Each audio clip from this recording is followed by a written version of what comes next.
je vous propose de maîtriser la gestion de votre temps en apprenant les règles qui le gouvernent pour être serein et atteindre la plupart des objectifs que vous vous êtes fixés. Première partie théorique de cette vidéo qui repose sur mon expérience de plus de 25 ans comme dirigeant. Cette approche se veut pragmatique, efficace et immédiatement opérationnelle.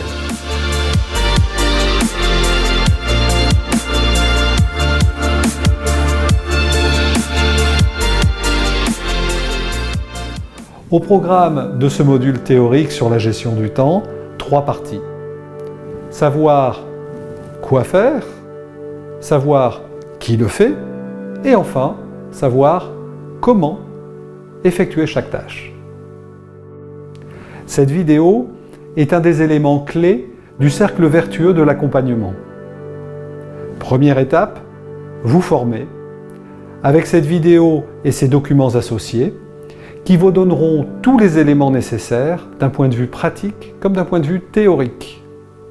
Deuxième étape, tester et expérimenter ce que vous aurez appris. Et enfin, troisième étape, la possibilité de vous faire coacher pour atteindre vos objectifs. La plupart des règles qui permettent de gérer son temps sont simples et pleines de bon sens. Alors, facile, me direz-vous? Pas si simple. En réalité, la véritable difficulté consiste dans le combat que nous aurons à livrer contre nous-mêmes. Première partie, savoir quoi faire pour atteindre vos objectifs. Se fixer des objectifs précis, décomposer des objectifs lorsqu'ils sont trop importants, se concentrer sur l'important et le distinguer de l'urgent, et enfin, travailler dans sa zone de talent. Premier élément essentiel, vous fixez des objectifs qui soient SMART. S comme spécifique, soyez précis, clair dans la définition de votre objectif. M comme mesurable, comment verrez-vous que vous progressez vers l'atteinte de votre objectif et comment verrez-vous que vous l'avez atteint? A comme ambitieux, parce que s'il n'y a pas de challenge, votre motivation en pâtira. R comme réaliste, parce qu'il faut aussi que cet objectif soit atteignable, faute de quoi vous vous découragerez. Et enfin, T comme temporel, quand commencez-vous? Pour quand aurez-vous atteint cet objectif? Et j'ajouterai le E de écologique. En quoi finalement cet objectif vous est profitable? Dernier point, je vous invite vraiment à distinguer l'objectif en lui-même des actions pour les atteindre. Par exemple, vous pouvez décider de lancer une campagne de web marketing, ce sera l'action, et l'objectif sera par exemple d'obtenir 5000 nouveaux prospects dans les 3 prochains mois. Certains objectifs nous paraissent parfois insurmontables. Et bien dans ce cas, il est utile de les décomposer en sous-objectifs. C'est comme manger un éléphant, ça se mange par petites bouchées, une à la fois, et ce, régulièrement. Imaginons que vous lanciez un nouveau produit dans votre entreprise, ce qui est un objectif très important, eh bien vous pourriez le décomposer en 3 sous-objectifs, faire une étude de marché, définir votre offre, et enfin, établir votre plan d'action marketing. Deuxième élément essentiel, les critères d'importance et d'urgence. Ces 2 critères combinés donnent une matrice de 4 combinaisons que je vais vous illustrer. Le jeu concours d'un fournisseur n'est pas important pour votre entreprise et n'a aucun caractère d'urgence, premier cas. Deuxième cas, la visite inopinée d'un commercial est urgente parce qu'il est face à vous, mais n'a que peu d'importance car finalement vous ne l'avez pas sollicité. Troisième cas, un client en panne. Eh bien c'est urgent, vu la nature de sa demande, mais c'est aussi important car ce sont les clients qui nous font vivre. Et enfin, quatrième cas, définir la stratégie de votre entreprise pour les années à venir. Certes, ça n'est pas urgent, mais c'est extrêmement important pour la continuité de votre entreprise. Vous l'aurez compris, dans la définition de vos priorités, c'est véritablement le critère d'importance qui prévaut. Car si quelque chose n'est pas important, urgent ou non, ça n'a que peu d'intérêt. Dernier point de cette partie et bonne nouvelle, je vous invite à travailler dans votre zone de talent.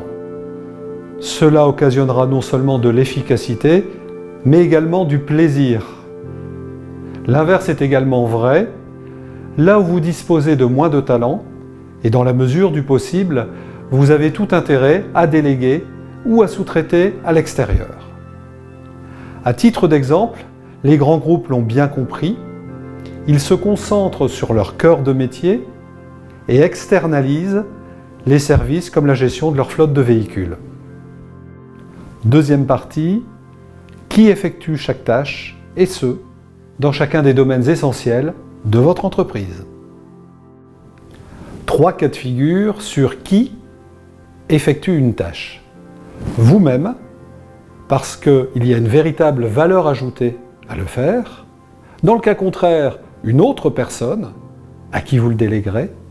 Et enfin, personne, parce que vous vous rendrez compte que cette tâche n'apporte pas grand-chose à votre objectif. Dans cette deuxième partie du qui fait quoi, il est vital que chaque domaine soit géré par vous-même ou par l'un de vos collaborateurs. C'est tout d'abord un socle, l'assise de ce tabouret, qui est constitué par votre stratégie, votre politique générale. Ensuite, ce socle est soutenu par 4 piliers opérationnels que sont marketing et vente, finance et gestion, ressources humaines et la maîtrise de votre métier. C'est l'équilibre et le niveau de chacun de ces domaines qui garantira le succès de votre entreprise. Troisième partie, savoir comment effectuer chaque tâche. Quelles sont les pertes de temps liées à soi-même? Quelles sont les pertes de temps liées aux autres? Et enfin, comment gagner du temps? Tout d'abord, comment éviter les pertes de temps dues à soi-même? Si vous trouverez une liste exhaustive de ces causes dans les documents joints à cette vidéo, voici mon top 3. Tout d'abord, ne pas hiérarchiser en fonction de l'importance. Ensuite, les interruptions de toute nature.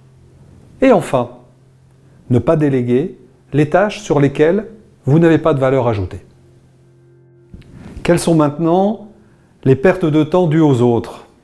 Là aussi mon top 3, les dérangements intempestifs et injustifiés, une mauvaise communication et enfin, des réunions inefficaces. Dernier point du comment, après avoir vu comment éviter de perdre son temps, voici maintenant comment en gagner. Toujours mon top 3. Tout d'abord, prioriser en fonction du critère d'importance et de la règle des 80-20. Comment, généralement avec 20% de ce que nous faisons, nous générons 80% de nos résultats. Ensuite, se fixer des objectifs SMART, à la fois clairs et précis, pour nous-mêmes et pour nos collaborateurs. Enfin, se respecter et se faire respecter dans nos choix de gestion du temps. Une fois que vous aurez arrêté vos choix, il est important d'installer des routines, car ce qui n'est pas installé comme une habitude risque fort de disparaître avec le temps, ainsi que les bénéfices. Cette vidéo est un des éléments du cercle vertueux de l'accompagnement. Maintenant que vous disposez des éléments théoriques, eh bien il vous faut mettre cela en pratique, tester, mesurer. Et vous pouvez également vous appuyer sur le troisième pilier du coaching qui vous permettra d'avancer plus rapidement et plus sûrement vers l'atteinte de vos objectifs. Merci de votre attention. Demandez maintenant les contenus de cette formation en vous inscrivant sur le site d'ETC et en demandant par mail les contenus de la formation. L'adresse du site comme l'adresse mail se trouve sur le descriptif de cette vidéo. Maintenant, c'est à vous de jouer.